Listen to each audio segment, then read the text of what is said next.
One tool that has helped us tremendously as we work on 3D menus, the Metaverse, and NFT projects has been Photogrammetry. Let's go talk to the team so we can dive a little deeper into that process. I'll just be...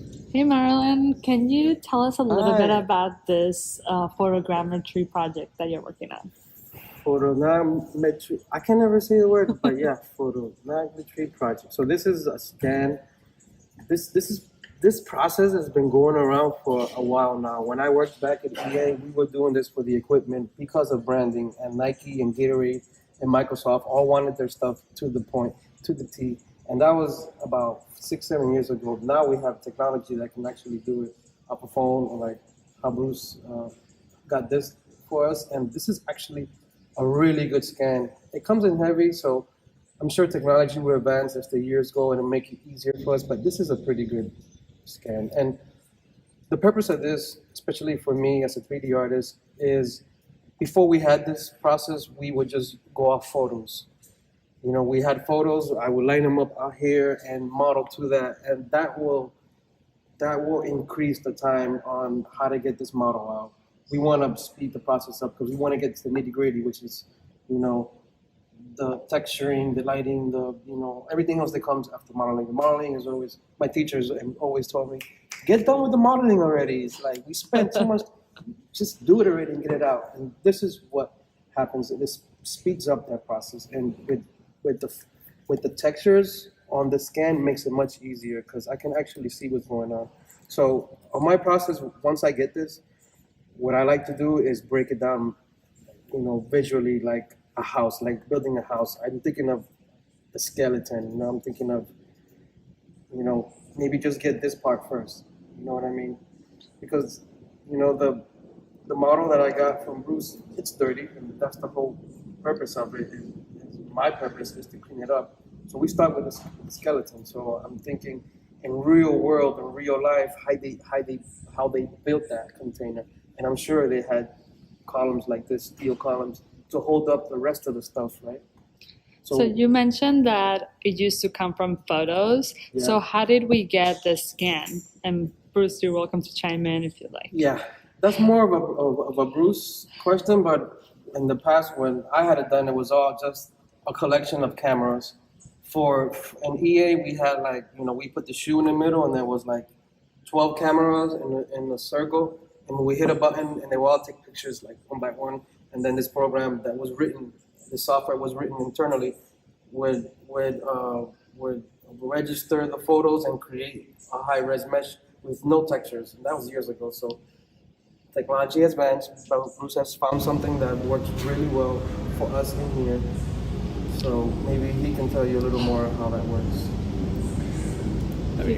Do you want to share a point or two about how we got to this point? I guess. Without photogrammetry, traditionally, if we want to model out our kitchen pot, we'll be taking photos, still photos, of the object, and then give those photos to Marlon. And then he's kind of like a painter. He look at the photo and try to reconstruct all the geometries in it. So there will be a lot of guesstimate work. He's doing a lot of estimation in his head. Like the size of all the object, but with a photogrammetry scan, we kind of eliminate all those guesswork. He can create a cube exactly like the dimension of that element in there. Like this right here. Shelf space that's exactly the size of whatever is in the kitchen. So it just take out all the guesswork, speed up things a lot. I guess for this kitchen pot, it's a little bit. Since everything is so rectangular and flat, everything in there is pretty much composed of basic geometries. So that cut down a lot of the work that we have to do. What's the goal with this project? What's going to happen to this container once it's all cleaned up? Wow, that is a good question, and it might be too big for this moment. But what Bruce and I were talking about just a while ago was this can actually be something big for not just for gamified menus for the game, but for marketing, for production, for Metaverse. This can be, a city, a town, the green screen inside, the Metaverse dining experience. I mean, this is a big deal. Of course, the first thing that we're going to do is since the kitchen pot is such an essential piece in our ghost kitchen, they will be part of the diorama of our NFT.